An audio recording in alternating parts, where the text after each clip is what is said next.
Welcome to the first video by me, Caleb, the Imperial Historian.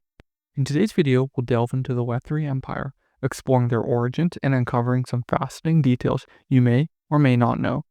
This video will contain a few spoilers, but it won't reveal the major story arc about the Empire. Instead, we'll focus on their history, culture, and provide some interesting information. So, let's get started. The First Empire was the first to map all of Wu. They sent forth fleets to explore and establish colonies, and one of these colonies would eventually become the Letherii Empire. Their story begins when they arrived on ships on the continent of Lether. Landing somewhere around Fent Reach, they established early contact with a local tribe known as Fent.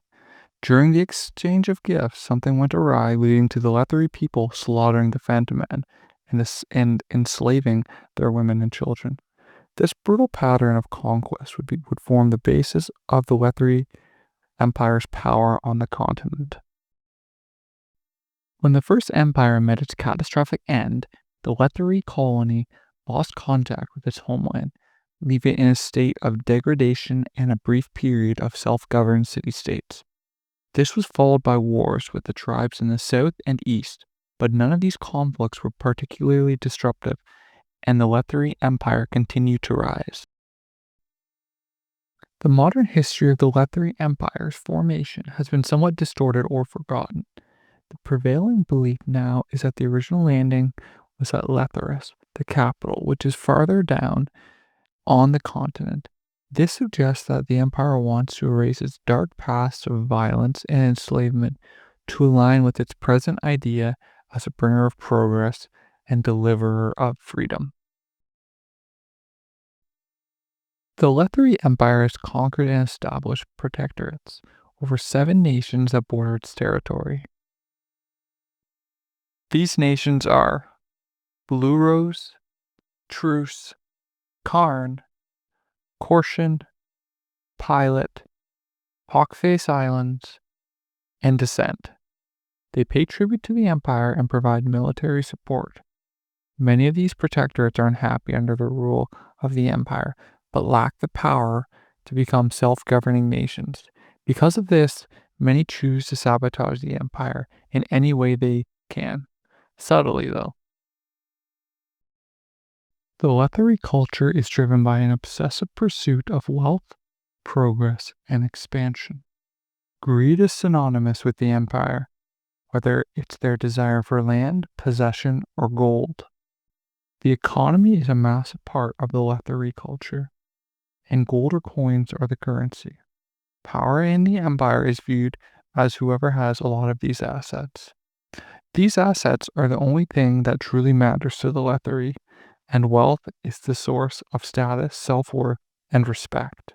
However, wealth is only a dream for the majority of the population, with most only knowing debt or poverty.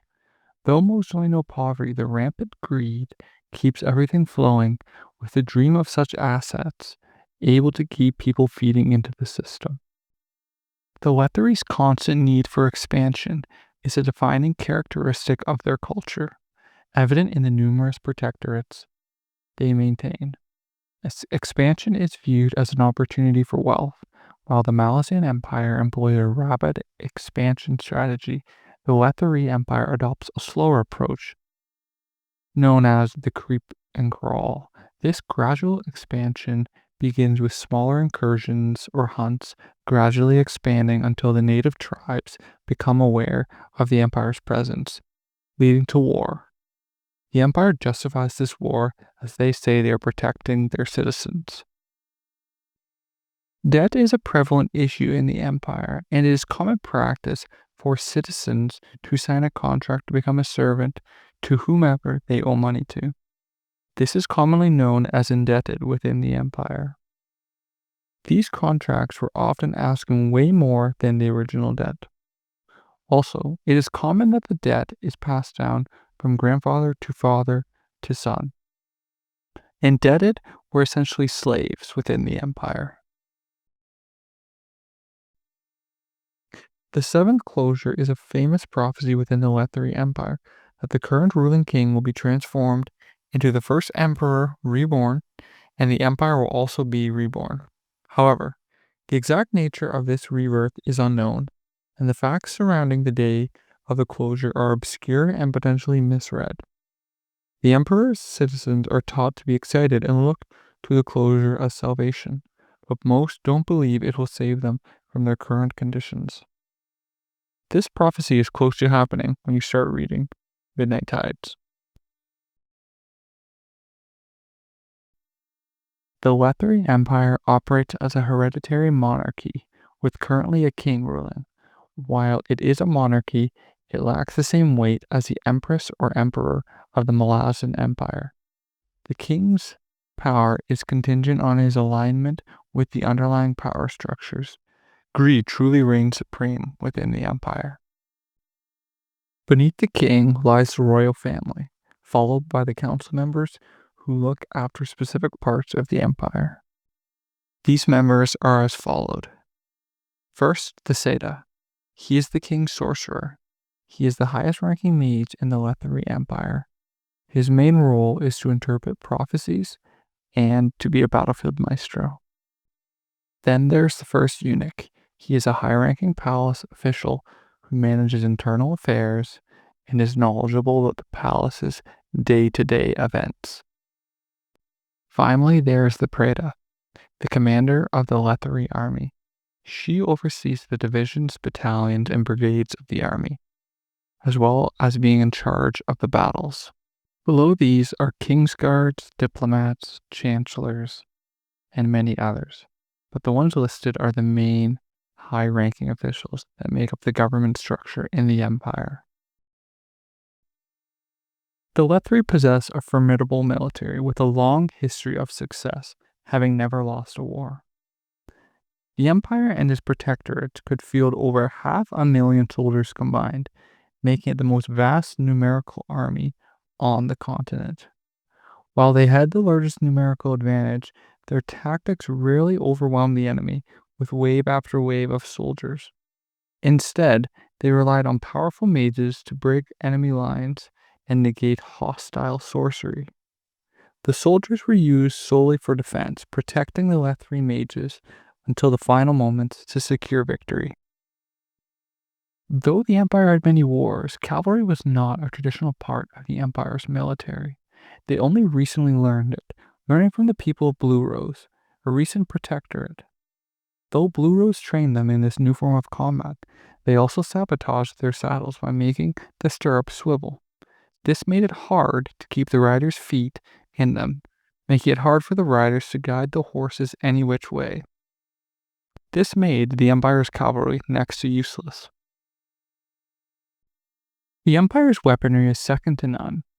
This was because of the hardy Letheran steel.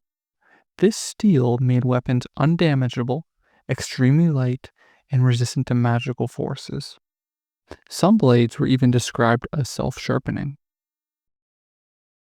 Letherii magic was vastly different from traditional magic in the world of Wu. This is because mages in the empire used holds instead of warrants, which are traditionally used everywhere else in the world. While holds are still incredibly powerful, they are a primitive version of warrants. Corlo, a high mage in the Crimson Guard, explained the difference by likening holds to square wheels and warrants to wheels without corners. A common misconception among the readers of the Malazan series is that the continent of Lether is an analogous for the United States. Though the continent of Lether shares many similarities with the United States, Stephen Erikson set the record straight in one of his many interviews, stating it was supposed to be an analogous to the British Empire. Thank you for tuning into my first video on Malazan. As you may have noticed, this is my first video on the topic, and I would greatly appreciate your feedback on the quality as well as liking and subscribing if you enjoyed the video. This will not be the last time you hear from me. I have many videos in the works currently, but if you have a certain topic you would like me to cover, please let me know. Till our paths cross again, Caleb, the Imperial Historian, out.